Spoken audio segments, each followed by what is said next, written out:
ఇది శకుంతల కథ. అడవిలోనే పుట్టి అక్కడే పెరిగిన అమ్మాయి జీవితం. ఒకరోజు రాజు దుష్యంతుడు ఆమెను కలుసుకున్నాడు. ఇద్దరూ ప్రేమలో పడ్డారు.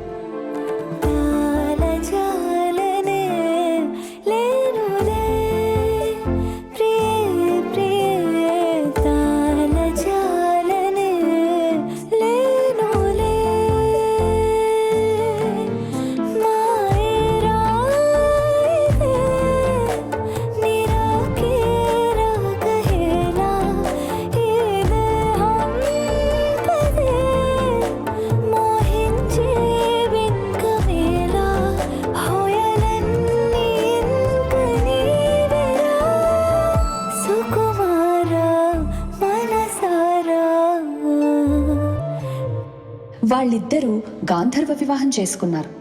దుష్యంతుడు తన రాజ్యానికి తిరిగి వెళ్తూ తన గుర్తుగా శకుంతలకు ఓ ఉంగరాన్నిచ్చాడు.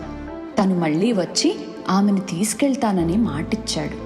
కాని ఋషి దూర్వాసుడి శాపం వల్ల దుష్యంతుడు ఆమె సంగతే మర్చిపోయాడు. శకుంతల ఒంటరిగా మిగిలింది. ఎదురు చూపులే ఆమె కళ్ళల్లో మిగిలాయి.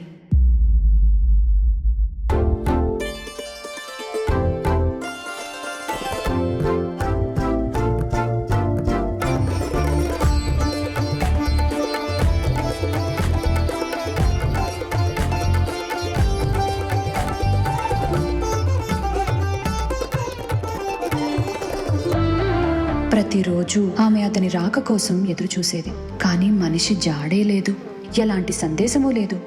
కాలం గడిచిపోయింది, కానీ ఆమె ఆశ వీడలేదు. ప్రేమ మిగిల్చిన జ్ఞాపకాల మధ్యనే గడిపింది. కథ ఎన్నో మలుపులు తిరిగింది.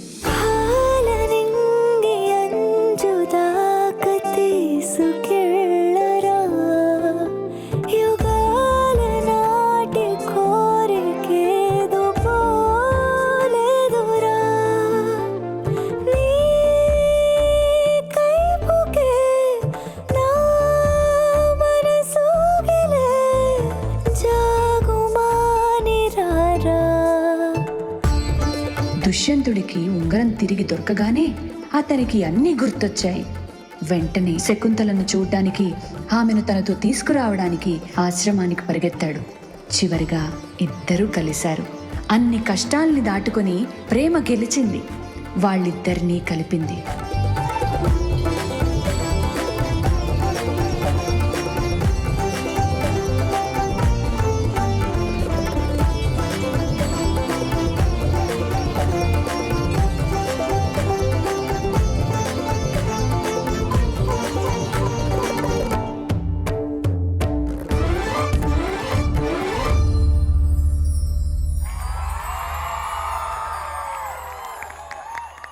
Wow!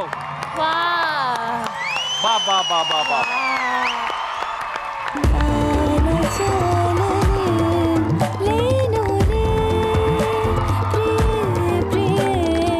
So first of all ఈ జడ్జ్మెంట్ కి వెళ్లే ముందు లాస్ట్ పెర్ఫార్మెన్స్ గుర్తుందా మాస్టర్? క్లాసికల్. ఆ ఫ్లెక్సిబిలిటీ సార్, నడుము ఫ్లెక్సిబిలిటీ. నువ్వు నడుము దగ్గర అయిపోయావమ్మా. నార్మల్ గా అబ్బాయిలకి నడుము ఫ్యాంటసీ ఉంటది. ఈవిడేందో మాట ఎవరు వచ్చినా కూడా నడుము నడుము అంటది. సార్ రీజన్ ఏంటంటే నేను చూస్తున్న వరకు అమ్మాయిలందరికీ నడుము ఇలా ఇలా ఫ్లెక్సిబుల్ గా ఉంది, కానీ నా నడుము మాత్రం చాలా స్ట్రాంగ్ గా తిప్పలేకపోతున్నాను. అందుకే అప్పుడు ఏం చేయాలంటే తినకుండా ఉండాలి అప్పుడు. ఓకే, ఫస్ట్ జడ్జెస్ అడిగే ముందు మీ మెంటర్ మానస్.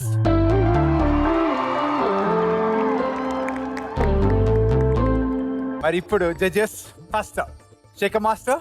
నువ్వు మన ట్రెడిషనల్ తీసుకొని ఎంత చక్కగా ఎంత అందంగా పర్ఫామ్ చేసావంటే అమ్మా, శుభం తల్లి. అబ్సల్యూట్లీ చాలా చాలా నచ్చింది. నాకు అలా అనిపించింది that this was a level up from your previous performance. Thank you so much. This was definitely a level up.